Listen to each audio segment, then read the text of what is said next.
Good day, my dear students. I am Mr. Olawalegbenishola, your commerce teacher. Welcome to another interesting lesson with Igota Virtual Learning. Today, we will explore, as usual, the essential topic in commerce that affects our daily lives and international business transaction. Today, we'll be going into purchase and sales of goods in home and foreign trade Part 2. We are focusing more on terms of payment and means of payment.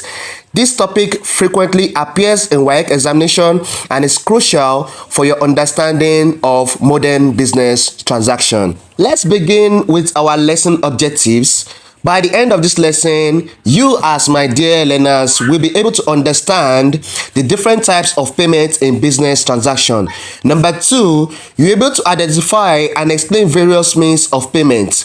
Number 3, you will be able to apply this knowledge to solve WAEC style questions. And the last objective, you'll be able to relate this concept to your real life business scenarios. Let's dive into our first topic, which is talking about terms of payment. We are going to be looking at cash payment. Now, what does cash payment means? This is the immediate payment at the point of purchase. Immediate payment at the point of purchase. We can also proceed to say that it is a form of a legal tender by which a creditor is compelled by the law of a state to accept in settlement of debt. Now, this is referred to as cash. It is the commonest means of payment by coins and notes, which are also known as legal tender, because they must be accepted by the creditor for debt settlement, which is required by the law. Now, cash is also divided into two: banknotes and coins. Now, banknotes are slips of papers or currency notes issued by the banks. They have their origin in the receipt of a goldsmith given by a precious metal. Now, that was in the history times, when we have people that used to exchange goods and services in form of a metal or precious metal such as gold and diamond. Now, in Nigeria, we have various types of banknotes ranging from 5 naira, 10, 20, 50 naira, 100, 200, 500, and latest ones that we have now, 1000 naira. Some advantages of cash payments include no risk of bad debt, immediate access to funds for sellers, often attract discounts, and disadvantages that we have: risk of carrying large amount of money around and limiting purchasing power. And another one we have is called purchase and deferred payment. Now, this implies that payments are made after delivery of goods.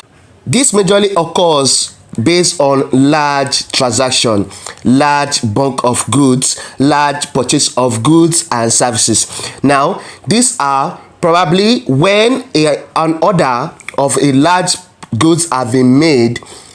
The payments will now be made after the goods have been received by the person that placed the order for the goods. Now, we have different types of purchase and deferred payments. We have credit purchase, we have installment payment, we have hire purchase, and the benefits include flexibility for buyers, increased sales for sellers, possibility of bad debt, and it also have an higher final cost due to interest. Those are the risks we face under purchase and deferred payments. We can also say that purchase and deferred payment is a type of credit agreement in which the customer is allowed to take possession and ownership of the goods upon the payment of the initial deposit.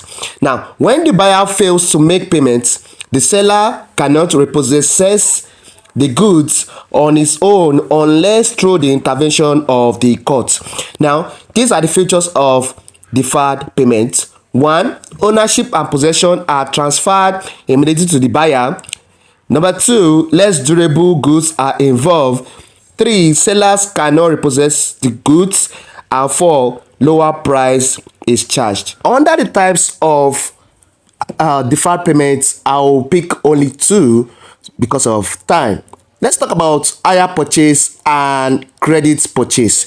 Now, I'm going to start with credit purchase. Now, this is the contract of sales whereby the buyer take possession and ownership with an agreement to pay the price of goods later or instrumentally.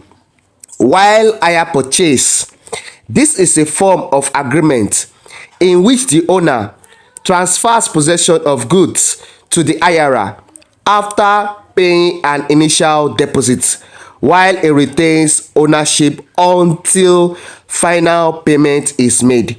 It means the goods are on hire and are not owned by the buyer until the final instrumental payment is being made. Now, what do we mean by instrumental payment? Let's say, for example, now somebody want to hire a keke napep. You will pay, probably the agreement was probably the person, that means the hirer will be paying per month or per week until the total payment is being made based on the agreement between the hirer and the owner of the goods.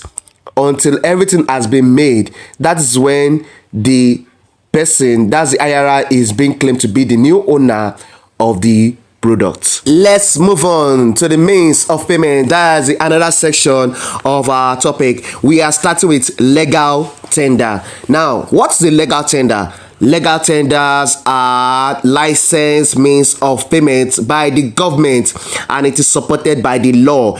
It is compulsory that every country have their own means of legal tender, such as the banknotes or the coins. In Nigeria, just as previously said, under means of terms of payment, we have the cash and we have the coins. In Nigeria, we have the 5 naira, 10 naira, 20 naira, 50 naira, and onwards to 100, 200, 500, and to the highest bidder that we have the 1000 naira note.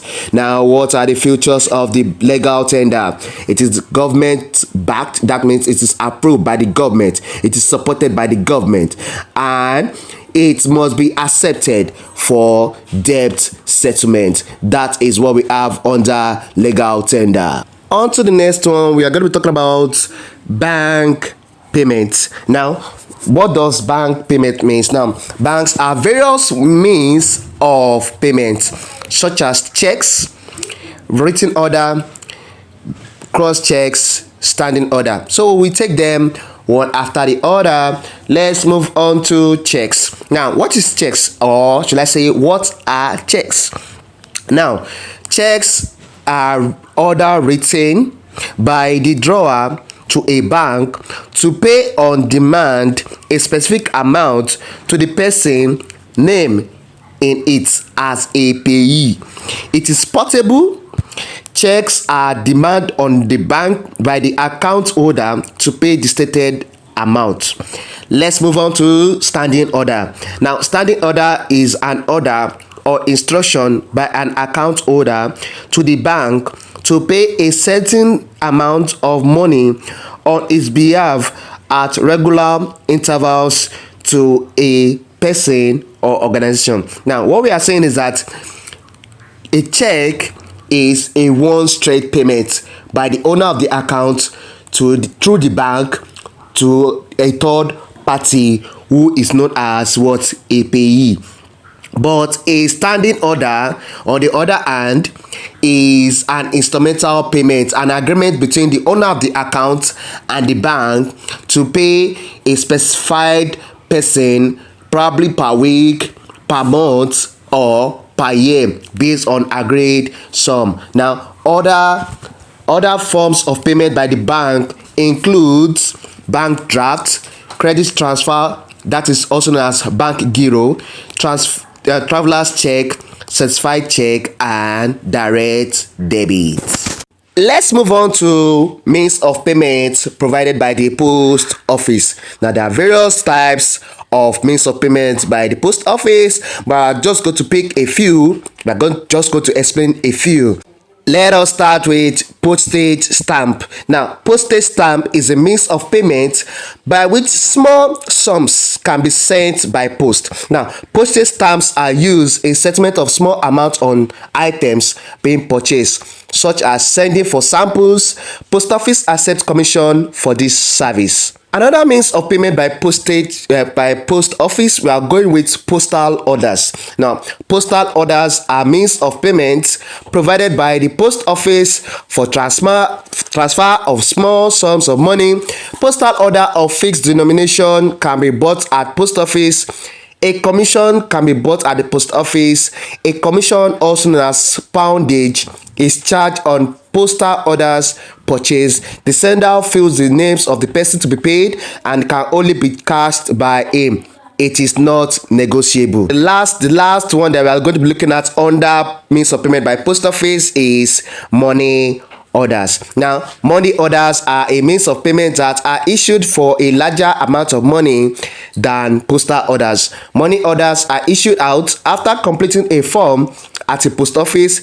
It is good for a person without a current account. Commission is also charged on the money order. Now, other examples, other types of means of payment provided by the post office are telegraphic money order and postal giro. Postal giro is a means of making monetary transfer through the post office. Let's move on to the next segment, that is means of payment based on commercial. Now we are talking about business means of payment, that is those that are importing and exporting, also known as businessmen means of payment. So we'll pick up a few of them. The first one that we're looking at is bill of exchange. Bill of exchange is an unconditional order in writing addressed by the seller to the buyer, requesting the person to whom it is addressed to pay on demand a certain sum of money at a particular time. Now that one is on bill of exchange. Let me go to promissory note. Now, promissory note is another form of payment by businessmen. Now, promissory note is an unconditional promise written and signed by a debtor to a creditor agreeing to pay on demand a certain sum of money to the creditor at a specified date. Now we have the last but not on the list is IOU. That is IOU. IOU is a written acknowledgement or undertaking of an outstanding debt. Now, those are the means of payment by businessmen. That is those that are involved in import and export of goods and services. Now, you will believe with me that as the world is evolving, as the world is advancing, there are now different means of payment that are very fast, reliable, and secured. Now, I'm going to share just a few which you know preferably right. We have e-payment system. Now, the electronic payment system, just like we have the POS, that's the point of sales or point of service payment. We have the bank transfers, we have the mail transfer, we have the telegraphic transfer, and we have the travelers check. It is another beautiful time for us to go through our WAEC past questions. This will enable you as students to know how and where and how we are going to solve particular set of questions in the WAEC syllabus under this topic. Stay tuned for the question. Question number 1. This one is coming from year 2019. Which states which of the following is not a means of payment? Option A, we have promissory notes. Option B, trade by barter. Option C, standing order. And option D, we have the bank draft. What's our answer? Our correct answer is trade by barter. That is option B. Let me explain. Trade by barter is a method of exchange, not payment. It involves direct exchange of goods for goods without using money. All other options are valid means of payment. Promissory note is a written promise to pay a certain amount of money. Standing order is a regular automated bank payment, while bank draft is a guaranteed form of payment issued by the bank. Let me explain why other options are incorrect to choose. Option A is wrong to choose because promissory notes are legally recognized payment instruments. Option C is wrong to choose as standing orders are modern banking payment method, while option D is wrong to choose because bank draft are secured bank guaranteed payments. Question number 2 coming from year 2020. The most suitable means of payment for international trade is dash. Option A, we have cash. Option B, we have check. Option C, we have letter of credit. And option D, we have money order. What's our answer? Our correct answer is option C, that is letter of credit. Let me explain. Letters of credit are ideal for international trade because they provide security for both buyer and seller. They are bank guaranteed. They reduce risk in international transaction and they are widely accepted globally. Why are other options incorrect? Let me explain. Option A, which is cash, high risk of theft and loss, currency exchange complications, problems with large amounts. While option B, check, let me explain why, may not be honored in foreign countries, takes longer time to clear, higher risk of fraud. Option D, which is money order, let me explain why it is incorrect, limited to smaller amount, not suitable for large business transaction. Let's move on to question number 3 coming from year 2021. A cross check can be cashed. A, over the counter through a bank account by any bearer through a post office. What is our correct answer? Our correct answer is option B, through a bank account. Let me explain. Cross checks must be deposited into bank account because the crossing, that's 2 lines indicated on a check, serves account payee only. This provides additional security, prevent fraudulent cashing, creates a clear transaction trail.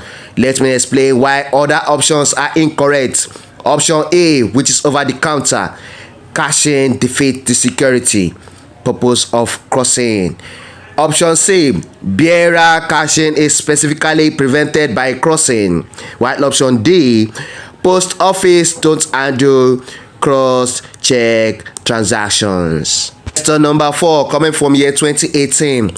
E-payment does not include option A, mobile banking, option B, credit card, option C, postal order, and option D, internet banking. What was our correct answer? Our correct answer is option C, postal order. Let me explain. Postal orders are traditional papers-based payment methods. They are issued by post office, not electronic in nature, required physical handling, cannot be processed electronically. Now, why are other options incorrect to choose? Let me explain. Option A, mobile banking is a core e-payment method using phones. Option B, credit cards are electronic payment instruments. While option D, internet banking is the essence of e-payments. Well, today we have learned various payment terms and method in commerce. Remember that different situation calls for different payment solutions. Next time you make an online purchase or you send money to family and friends, notice which payment method you are using. Understand this concept helps you to make better financial decisions. Please keep practicing with WAEC past questions, which guarantees you WAEC success in your commerce. Requirement: understanding both theories and practical application is very important. Thank you for your attention. For your additional support, do visit our online platform at Igota Virtual Learning. Stay focused and keep learning. I still remain Olawale Igbenishola, your area teacher. Please, if you have any comments or any suggestion for this lesson, please do send me a WhatsApp message with this number appearing on your screen below. Thank you very much and remain blessed.